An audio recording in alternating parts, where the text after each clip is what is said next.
This episode of DG's Courtroom is sponsored by Draft, a daily fantasy app where your chances of winning are almost 3 times better or DraftKings. On Draft, it's draft day every day. You can do a simple snake draft for one day whenever you want. Draft takes just minutes to download Draft now. Be sure to enter the promo code DFBPOD when you download to get a 100% deposit bonus. And with that, we're off. Welcome to the show for Monday, February 20th, 2017. It's a special edition of DG Courtroom because, as you guys know, it is the All-Star break this week.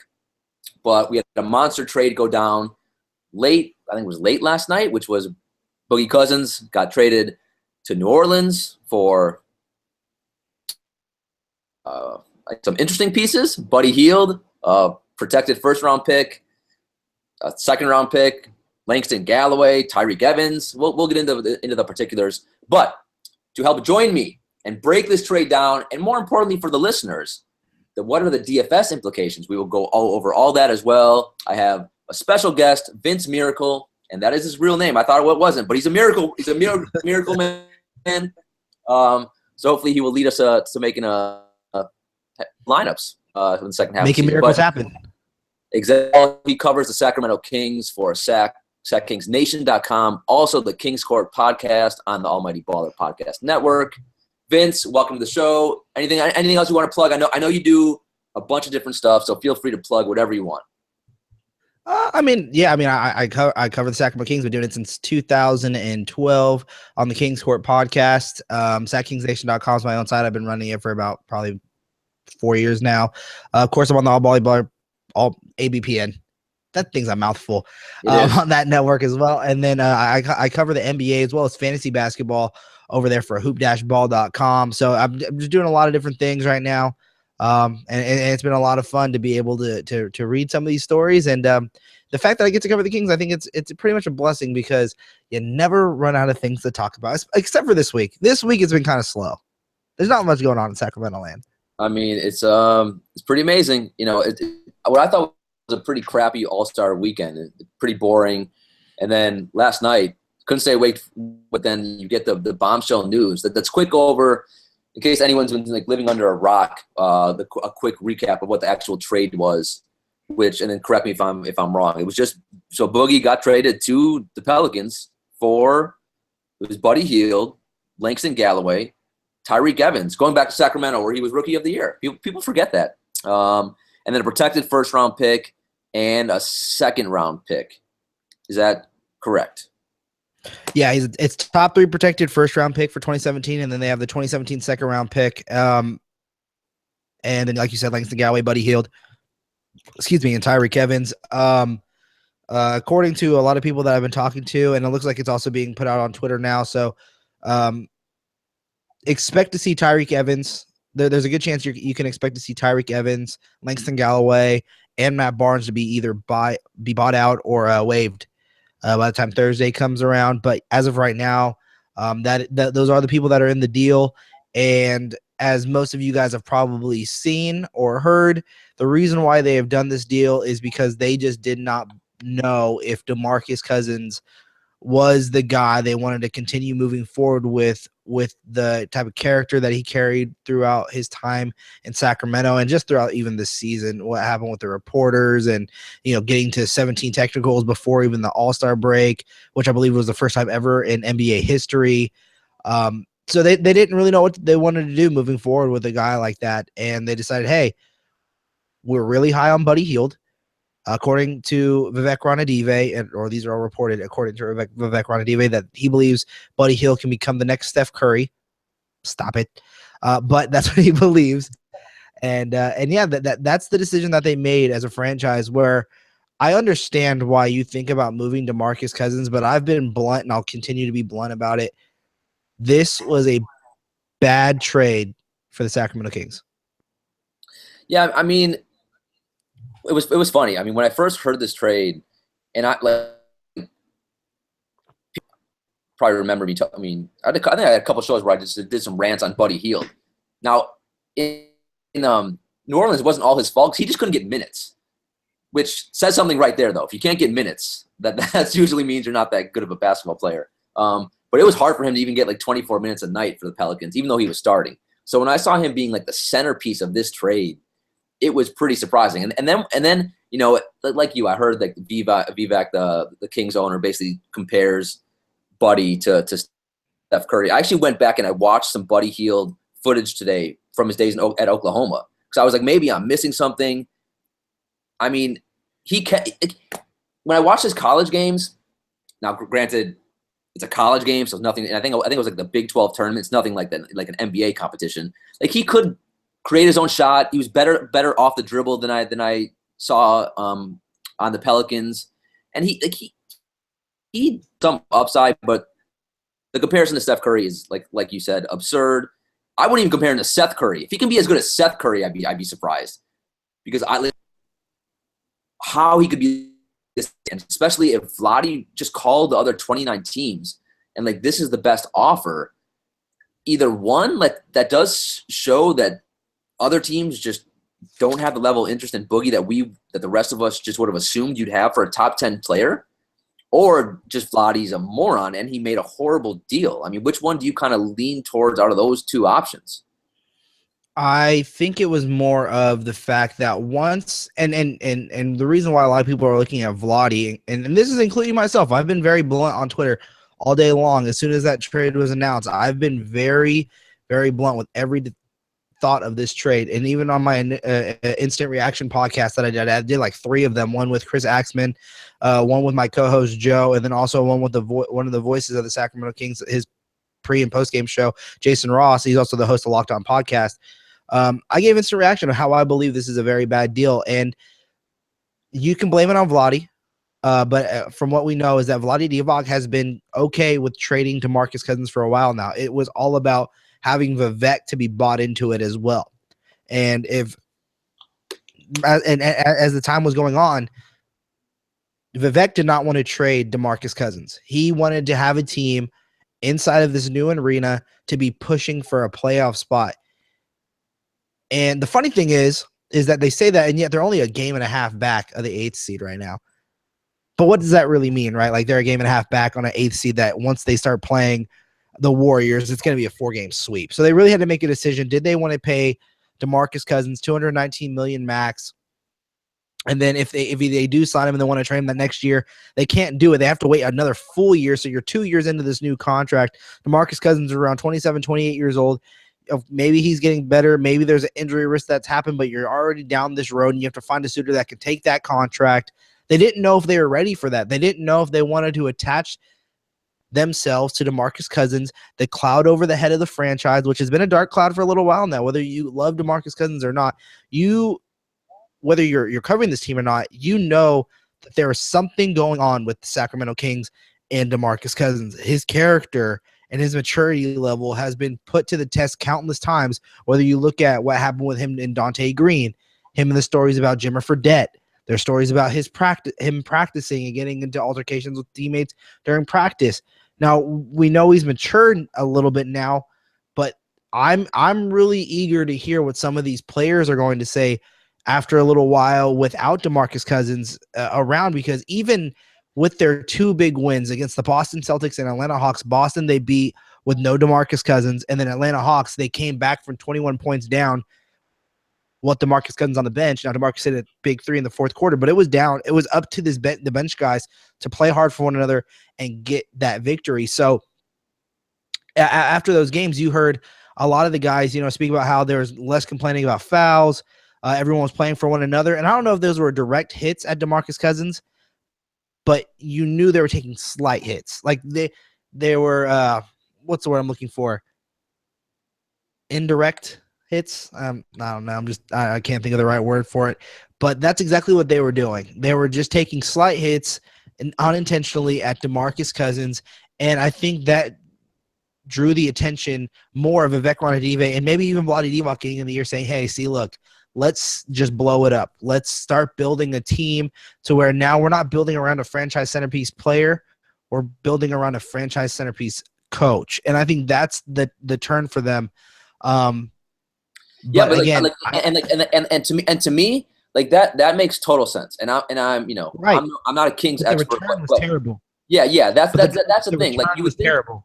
Right. You would think for a top, top 10 player at least, let's say a top 10 talent, you would think that there'd be better offers on the table. And I know Vladi came out today and said, "Oh, 2 days ago I had a better offer." I'm not sure if he's trying to throw Vivek under the bus by throw No. DeMarcus' agent under the bus by saying Yes. that, because like I guess Yes. the agents basically said that he's not going to resign with whatever if they do trade him to a Yes. new team. But Yes. clearly Vladi's aware of the public reaction today that 99% of people, except for the Kings announcer, thinks that this was just a bad deal. But I'm on board with. Look, they were. I mean, what they won 35% of the games with Cousins in the last 7 years. So if you want to move him, I totally get it, and that's fine with me because you weren't winning with him anyway. Right, exactly. Moving DeMarcus Cousins wasn't the problem. It was the fact that, one, you waited this long to make this decision, so his value already dropped. That's number one. Number two, you traded him for pennies on the dollar.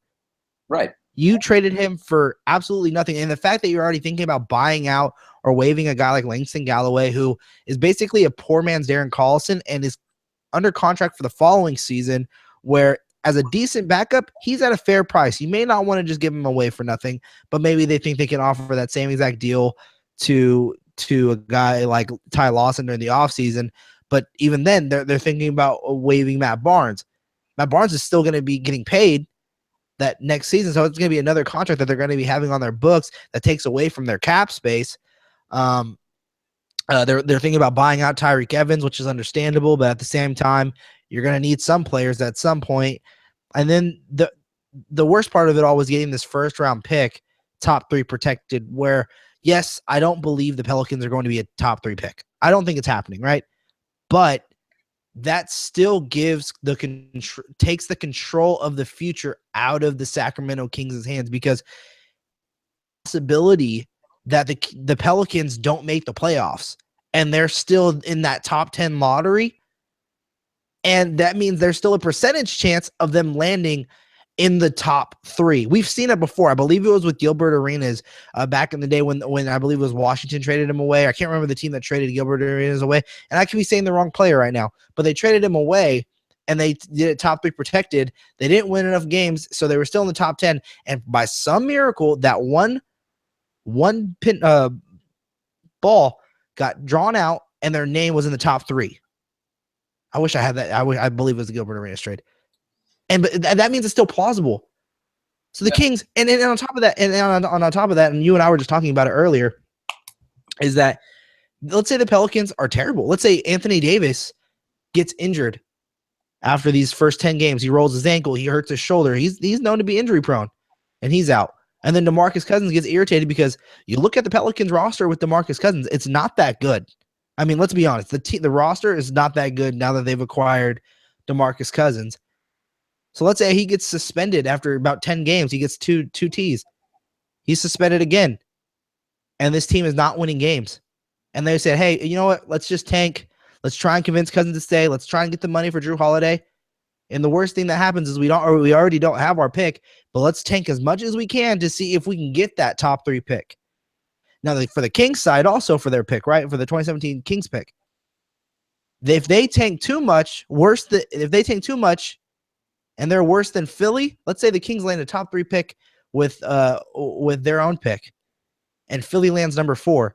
They still don't get that number 3 pick. They land outside of the top 3, getting away from Josh Jackson, Fultz, Lonzo Ball. They don't get any of those 3 guys. They have to go to number 4 because of the swap rights with Philly. Now, if they want to continue to try winning and they want to get that 8th seed to make the playoffs, that lands them outside of the top 10, and that pick now goes to Chicago. They do not control their future, and they gave away a centerpiece where you can think of many different deals right now, probably off the top of your head right now, Daniel, that was a better deal that could have been made 4 days later. Even if this was the best offer, you could have waited 4 days later to accept it, because they didn't even call any of the other teams. They just took the best available at that time from the Pelicans, who initially had a 2019 pick also there for them, but they took that back once again. Boogie's camp said, hey, there's no guarantee we re-sign with any of the teams that pick us up in a trade. But again, that you roll the dice. If you already know you're going to make this move, 1, you got to make it faster, and 2, you got to be more decisive with the moves that you're making, because this was a really bad deal. This was a really bad deal, and now the team instead of going all in on DeMarcus Cousins in the future with DeMarcus Cousins, they've put their whole future in this 2017 draft.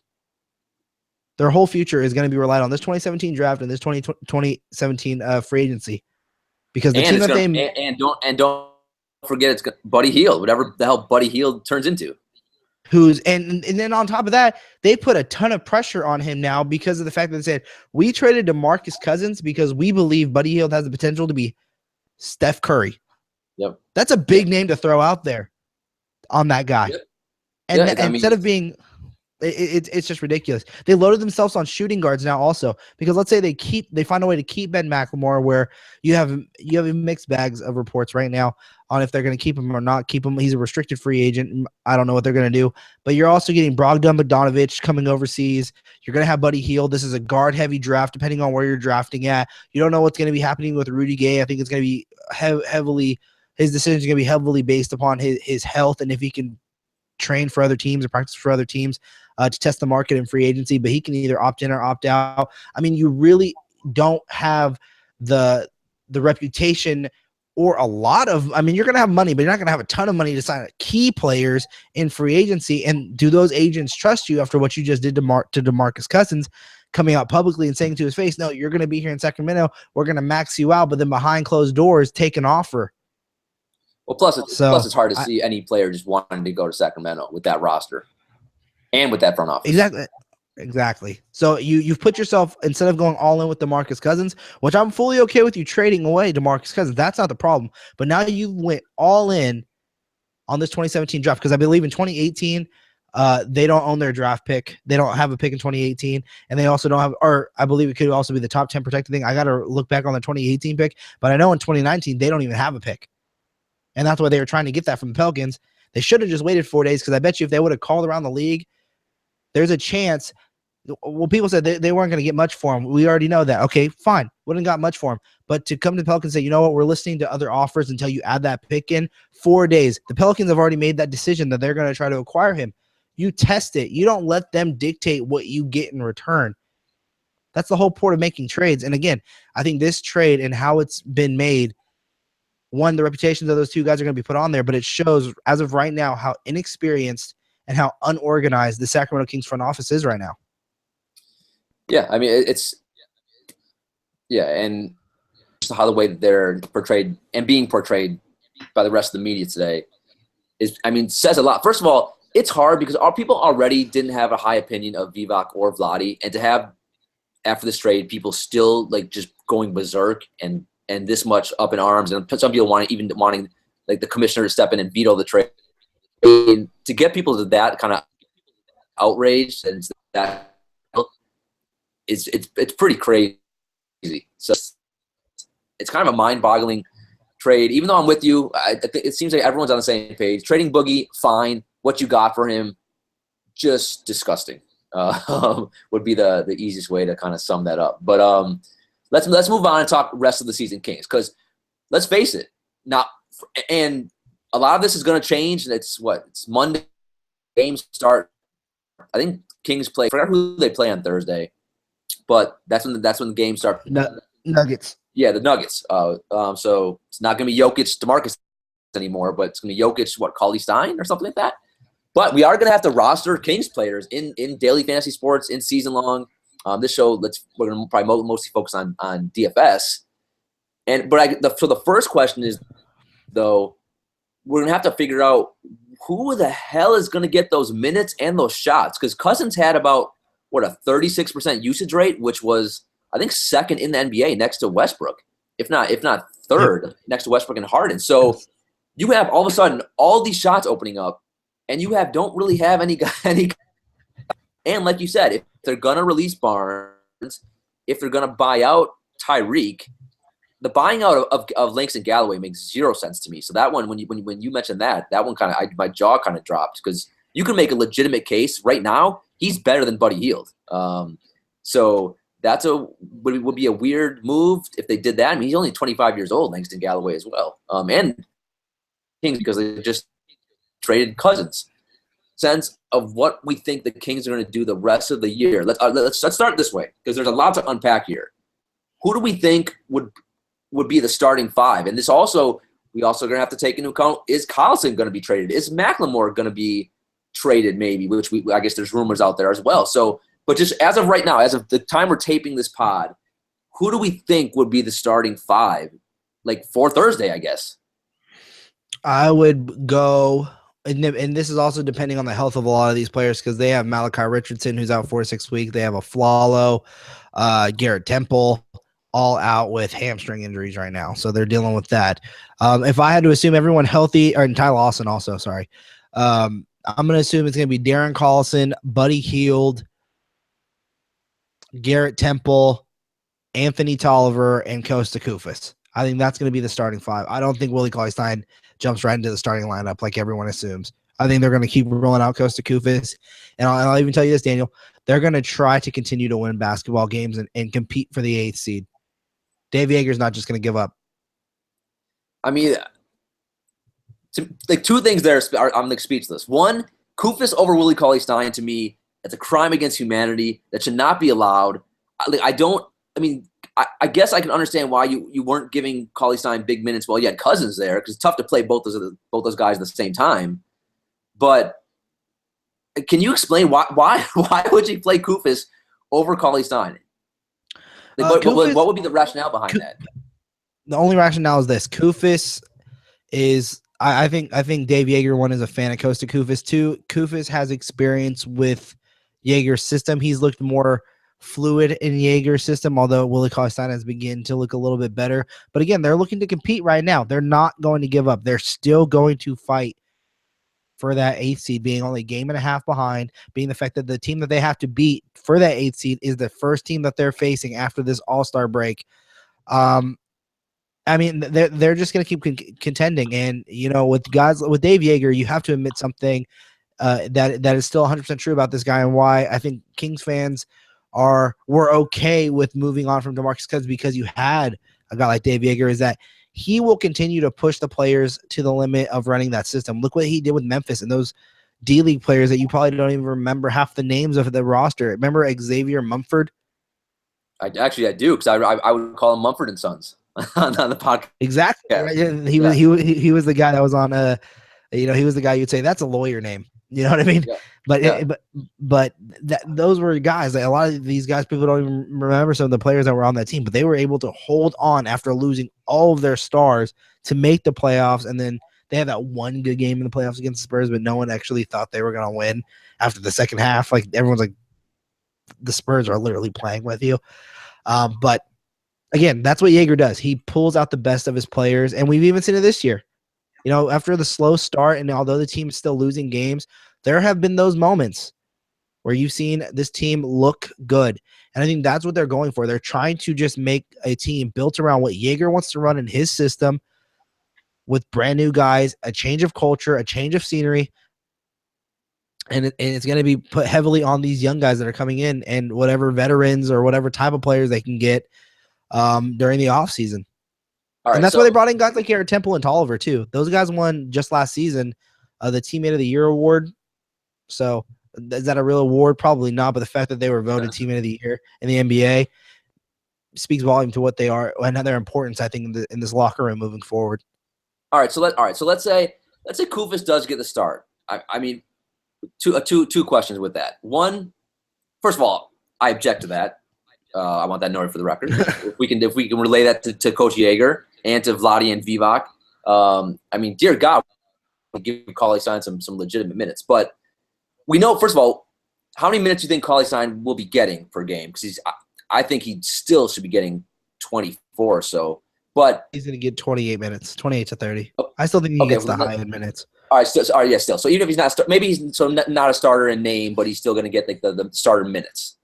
He'll get a large portion of minutes. And Bellinelli and Koufos and Willie Cauley-Stein will see time on the floor together. I see that happening as well. All right, so let's say they do roll out this starting five though of, dear God, Gulp, Collison, Buddy, Temple, Tolliver, Koufos. Clearly, Koufos is not an offensive option. Not that Willie Cauley-Stein is either.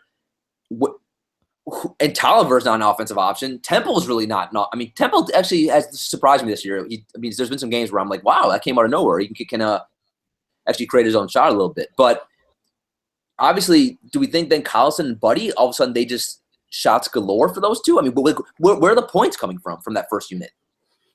If Collison stays, he's the best player on the team that can actually play right now. Yeah, by far, right? He's the best player. If he's for some reason sitting on your waivers, you need to rush and go pick him up right now and just hope he stays with the Sacramento Kings. If he's traded, let's say to possibly the Cavs, a team that can use a backup point guard, then you may want to look at dropping him then. But as of right now, if you have just a floating spot on your team and season long, he's gonna have. I mean, I'll put it top 80, top 75 value to end the season. And well, also, I think he's been really good the last couple of weeks. Yeah, I mean, I think you'll see the assist number stay around 6 to 7 per game. He can move up I believe he's right around like 15 and a half points right now. You'll see that bump up to like 17 and a half, 18 points per game. And that's really good to have. And then the 2 steals with the 3-pointers, nice free throw percentage. He's going to be the best player on that Kings team. I think Ty Lawson is another player you want to keep your eye on because there have been moments throughout this entire season where Ty Lawson has arguably been the 3rd best player on this Kings team this year because of the way he's been passing the ball and distributing and his energy that he's brought to earn a contract this upcoming summer. So he's a guy you may want to look at if Collison's been swooped up and Ty Lawson's out there, which there's probably more Ty Lawson on the waiver than there is Darren Collison. But go out and get Lawson and hold on tight because I have a feeling that Lawson stays for the remaining part of the year over Collison. So, I mean, if I had to choose between the two and they're both sitting out there on your waivers, I'm probably grabbing Lawson before Collison just because I have this inkling feeling in the back of my mind that Collison will be traded at the trade deadline. So definitely go pick up Lawson. I think if Collison is moved and Lawson's in the starting 5, he's going to be a great DFS option, especially right off the bat going against the Nuggets on Thursday where the Nuggets, I believe, they're top 3, top 4 in points given to point guards. Oh God! Like I have a sign over my desk. It says "Attack Denver Guards." I mean, one of the mottos that we live by in DFS: attack Denver Guards. Because Moutier is a mess of a defender. So yeah, if whoever's starting in that game on Thursday, if it's Lawson or Collison, that guy's going to be super high owned, and he should have a monster or game. Or both. Just throw both of them in there. Right. So, all right. So what do we expect though? So like, what do we expect from Buddy Hield? I've rostered him and I've used him a decent amount this year. The minutes were always an issue. And then Langston Galloway, which is kind of ironic that he was included in this deal. If he would get hot, he would basically take Buddy's minutes. Now you would think. Nope. He's probably not going to be on the team. That's the surprising thing. So that's why it's surprising. I mean, I still cannot figure out why they'd want to release Langston Galloway, but I guess so. I mean, just give me your thoughts on what do we expect from Buddy going? Do we expect him to get off the bat 30+ minutes and basically like 15 shots? Like he's some. They're gonna feed him as if he's Klay Thompson and he's on a solo team. I mean, this could end so nasty because he's not. Is he? Is he ready for that kind of role? I mean, man. No, he's not ready for that kind of role at all. There's nothing that I saw from the Pelicans that made me think that wow. This is a not even a. I mean, I'd argue it can even be a competent starting shooting guard in the NBA at this point. I'll tell you this. I'll tell you this too. I think best case scenario for Buddy Hield after this season and what you've seen from Buddy Hield, I think best case scenario he can turn into an E'Twaun Moore. And I'm not saying that is his ceiling. I'm not saying that is his ceiling. I'm just saying after what we've seen throughout this season. And again, we didn't know what JJ Redick was going to be after year 1. Hell, after year 4, we didn't know what JJ Redick was going to be. Now he's JJ Redick. All I'm saying is what we've seen from this rookie campaign. Best case scenario, after the development of the shown development of what the Sacramento Kings can do with younger players, I don't even know if he can be better than an E'Twaun Moore type of player. But they're going to feed him like he's Klay Thompson, and I believe he's still $3,500 on FanDuel. That might be your flyer play. Like right off the bat, I think. Yeah, I'm pretty sure. I mean, I'm pretty sure he's going to be so high owned on Thursday because everyone's just going to assume that he's going to get monster minutes and monster shots. If they did trade him for Cousins, because I think he's Steph Curry light or whatever the term you want to use for that. So it's going to be. I kind of feel bad for him because he's in another. Right, so Buddy obviously will be a guy. So it's not. Whatever point you're using, Collison or Lawson should be in for a good rest of the season. Buddy, all the minutes and shots appear to be there. What about guys like Temple and Tolliver? Like, it sounds like, I mean, if you look at the problem is I'm looking at the Kings roster right now, and I'm like getting sick to my stomach because I don't like. You got to give those guys big minutes. Who else are you going to play? You're going to win or lose by whatever Kings player you have on your roster that day. It could be Buddy Hield one day. It could be Ben McLemore if he stays. It could be Aaron Aflalo because they couldn't find a way to trade away his contract, and then he won't be on the team next year. It could be Ty Lawson every single night. It could be Willie Cauley-Stein, who's not that great of a rebounder, but he has the stat sheet ability, or the stat sets to be able to give you the numbers, especially at his value, to be that player that wins you money. Or it could be a guy like Anthony Tolliver knocking down 4 3-pointers. It could be anybody. Temple with steals. We don't know what this team is going to be. But in terms of getting people that we can rely on at least for consistent minutes, like that, like to me, that would be the first step in figuring out what the hell to do with the Kings going forward. And it seems like Collison, Lawson, whichever one's there, minutes will be there. Buddy Hield, minutes should be there. Then the 3 and the 4 is where I struggle. I guess, is it going to be between Temple, Tolliver, Aflalo, assuming they buy out Tyreek, and assuming they do whatever weird thing in buying out Galloway and releasing Barnes? I guess would Temple, Tolliver, and Aflalo would have. I mean, don't they have to be getting like 26 minutes a night? Those 3, accommodate between like. Temple is going to be a top 100 guy. What's that? Temple's going to be a top 100 guy to another season. Yeah, he kind of fills up the. He fills up the stat sheet, right? Temple. Yeah. Oh, and speaking of Garrett Temple, he just tweeted out Matt Barnes top 3 equals top 3 best teammates I've ever had. But Garrett Temple, he's gonna get as many minutes as he can handle. I guarantee you that. Like the more I think about it, Temple could end up being like the sneaky best player for South of the season. I'd still say it's Collison as of right now, but if Collison's moved, right. I'm saying like an under the radar guy. So yeah, everyone would. Yeah, Collison for sure. But like next to Collison, I think it could be Temple, who I think a lot of people are going to overlook. His prices already went up on FanDuel to $4,100. I don't know if you know that. Yeah, that's still from 36 to 41. Price.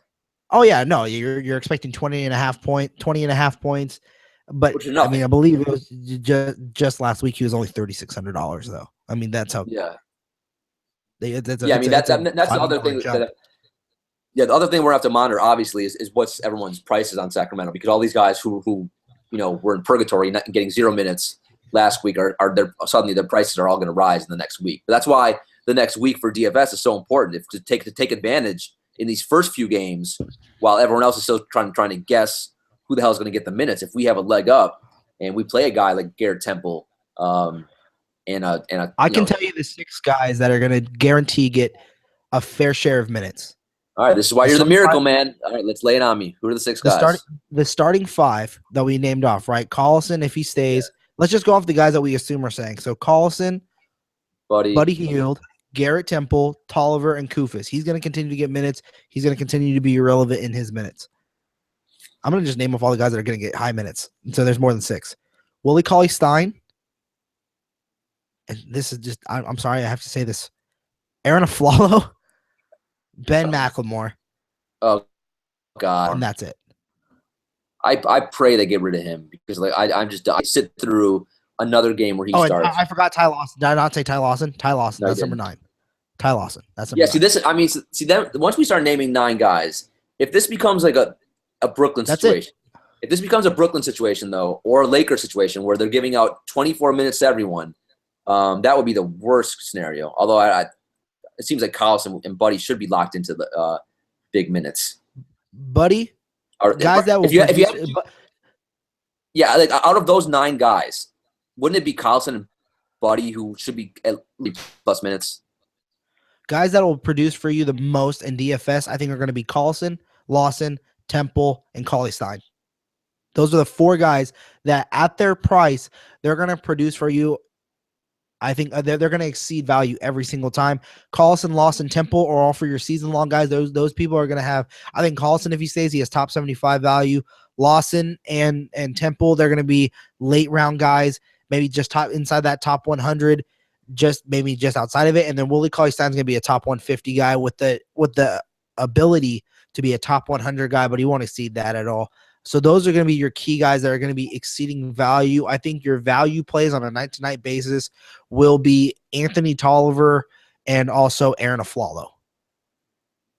Yep. Yeah, I mean, to me, that makes sense. I mean, and I guess in the first few games, if there's guys that take flowers on the most, like you said, it'd probably be a Garrett Temple, although I'm not sure how sneaky he's going to be.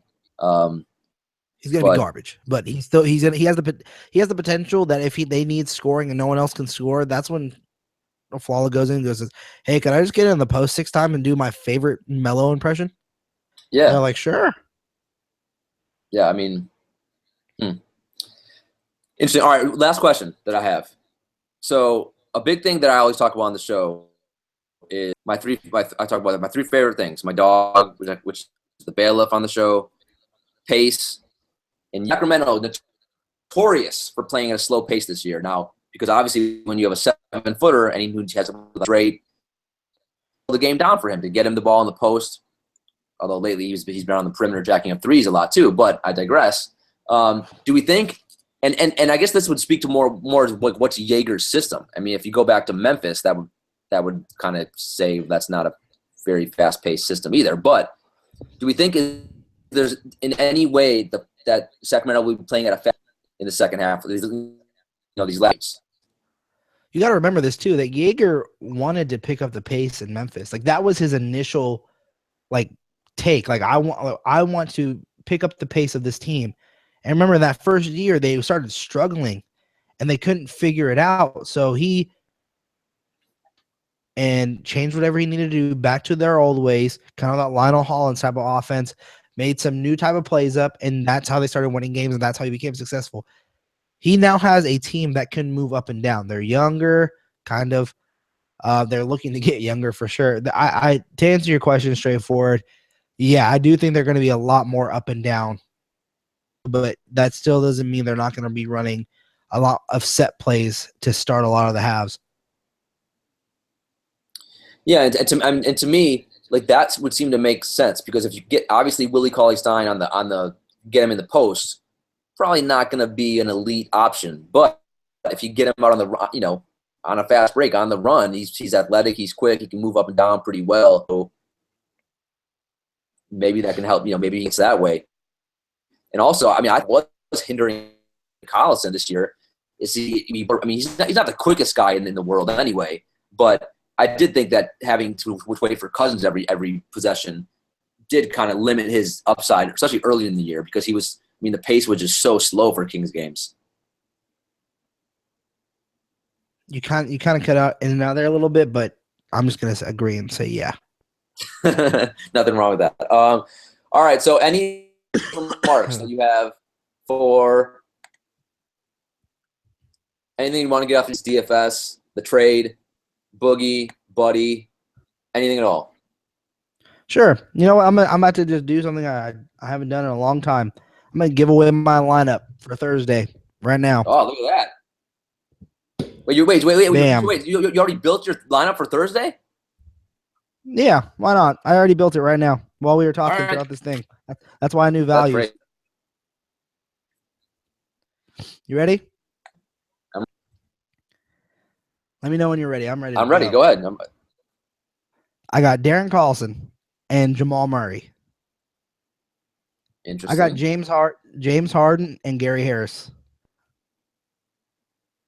Kevin Durant and Terrence Ross. Nikola Jokic and Willie Cauley-Stein. And Yusuf Nurkic. So basically, you're just stacking the hell out of the Denver Sacramento game. Oh, that's going to be the highest scoring game of the night. The Denver Nuggets are going to run them. Denver Nuggets. I'll even say this. I don't even know the odds on that game. I haven't done odds in a little while. I'm going to pull it up right now. Oh, they don't have it till the day before. I guarantee you that they're going to be favored by 11 points, and I'm still taking the Nuggets. Yeah, I mean that sounds about right. I mean, I would assume the Nuggets will be a heavy favorite. Yeah, I mean, a lot of those guys it's going to be fun, man. DFS games because especially look, we're talking Monday night. By the time Thursday hits, there could be more trades. And what do trades do in DFS terms? They open up value everywhere. So we saw it already here with Sacramento, and with other teams as well. So there's going to be value galore on Thursday, and it's gonna make for a really fun night of DFS because you're gonna be able to build creative lineups and get lots of stars in your lineups, and get value plays who could have some serious upside, like guys like a Buddy Hield or Jamal Murray or Terrence Ross for that matter, or Nurkic, guys that have recently been traded. So it's gonna be fun. Another fun thing that Brian Windhorst just says that the Knicks and the T-Wolves are discussing a Rubio Rose swap. So the fun never ends, man. All right, well, Rubio likely to be traded by Thursday. Wow. I mean, I guess Chris Dunn then from Minnesota is going to be. Oh no, they're going to have to freaking play Rose in Minnesota. That's the best player for that team. Like a team that doesn't really pass the basketball. Get another point guard in there that doesn't really pass the basketball. And let's just see what happens. I mean, if I'm a guy like Towns, I do not. I mean, dear God. I mean, Rose can't get Porzingis the ball. So, yeah, if I'm Towns, I would be in Thibodeau's office right now saying, please do not make that trade. Before I let you go, I have to ask you a question, being that you're kind of outside perspective on the Kings a little bit. Buy or not even this isn't even a Kings question, this is a Pelicans question. Buy or sell Anthony Davis and DeMarcus Cousins' work. I want to see until like the rest of the trade deadline if they take another move or two. I think they need another shooter. They got Omri Caspi. I'm not gonna lie. I think I tweeted out today. He might be like their best shooter now. He shoots 39% from 3-point range. I know, which is why he can never get minutes in Sacramento, and can he stay healthy? That's the other thing. But yeah, I mean, I'm intrigued by it. I think it was definitely worth taking a shot because look, everyone else in the NBA is going small. So be contrarian. Let's take a DFS term. Go against the grain. Hammer teams down low. So. And what do the Pelicans have to lose? I mean, where were they going? Nowhere. So to me, and they gave up nothing. They gave up Buddy freaking Hield. So unless he does, they gave a pretty good, nice draft pick though. If they can't make the playoffs and they're a top 10 pick and it's not top 3, they may have gave up a really good player. But at the same time, that's exactly what the Kings are hoping they did. That's exactly what the Kings are hoping that they did. And I'll tell you this too, and I don't know if I said it when we were talking about the Kings and about them being all in. They cannot have a draft where they've had they've had over these past few years, choosing Thomas Robinson over Damian Lillard, Jimmer Fredette over Klay Thompson, someone over Kawhi Leonard. Who was that one? I don't even know. Stauskas? I have no idea who it was. Maybe it was. Yeah, I can't really remember. Even Willie Cauley-Stein, they had an opportunity to trade down for like 10 and 12, and they could have got Miles Turner from Indiana, which was literally, if you listen to my previous shows, that's exactly what I wanted them to do. They had the possibility of doing that. Instead, they wanted to get Willie Cauley-Stein. Not saying that was a bad idea. I'm not saying Willie Cauley-Stein is bad, but you look at the players that are there. And nothing's a sure thing. I'm just saying they can't have these type of drafts anymore. They need to have a home run this year. They're all in on 2017. Yeah, so, I mean, you know what they need? They need a miracle, to borrow, your name. That's what they need. It's perplexing, mind-boggling, and I know. It's also like anticlimactic. We've been waiting for a Boogie trade. It seems like for 2, 3, 4 years, and that it's like, man, it's like it's just on Buddy Hield. It makes me sad in many ways. Can I do one more lineup just because I have it just for fun? It's up to you. I don't know how much time we have on the show. My listeners will love it. But think about my listeners. If this lineup does not work, they will get on you. But that's okay. I'm all about it. I'm at VM Center on Twitter. Let me know how this goes. I got Damian Lillard and Darren Collison. Yep. I got James Harden and Gary Harris. And Terrence Ross. Jokic and Ryan Anderson. Yep. And Yusuf Nurkic still. Yusuf Nurkic at 3,700 is a steal, especially against Orlando. Yep, attack Vucevic. All right, so. Yep, and then also look at Biombo, $3,500. Just saying. All right, there we go. Not only did Vince come on the show and give us glorious and opinions regarding the second half of the season, but he gives us 2 lineups to help us make some money on Thursday, which to me is going to be one of the funnest days to play DFS. So I think that does it, Vince. Thanks for coming on the show, man. Again, where can we find you on Twitter? You guys can follow me on all social media platforms of @VM Center. Be sure to check out the podcast, the King's Court Podcast, on the ABPN network. And Daniel, thank you so much for having me on your show. I really appreciate it. And if you wrote down those lineups at all and you're using them, first off, if I won like $1,000 for you or like $10,000 for you, first off, you need to send me like at least $2 of thank you. And Daniel, please just tweet me and let me know, or DM me and let me know how they went. Don't worry, man. Well, These lineups. I mean, technically, I will know. Technically, I'll know because I'm playing it. But I'm just saying. Yeah, these lineups will be in play, and we will. And me and my listeners, we will definitely let you know how they do. But again, thanks for coming on the show, and also, guys. So, guys, listening, if you guys have questions regarding the Kings going forward, because this is a fluid situation. We're taping this Monday night, late Monday night. As we mentioned during the show, we think Tyreek may be bought out. Collison may be. So if for Thursday, which they probably will, you guys know the guy to tweet to now regarding to figure out, who do we play going forward with Kings, because I'm telling you, and I say this all the time, when it comes to taking down GPPs, you're gonna have to roster guys you really don't want to play. The greatest play in the world, but a lot of these Kings guys, they will be in winning lineups and they will be making people thousands of dollars in the next week, next month, final couple months of the season. So hell, why not us? Why not allow, let the Kings guys let's take advantage of this while we can. So Vince, thanks for coming on the show. And I need my gavel. Where's my gavel? All right, there it is. And Vince, I really do have a gavel, by the way. All right, for me and the bailiff, court is adjourned. And hopefully, guys, I'll be back with another show tomorrow with another special guest. But yeah, court is adjourned.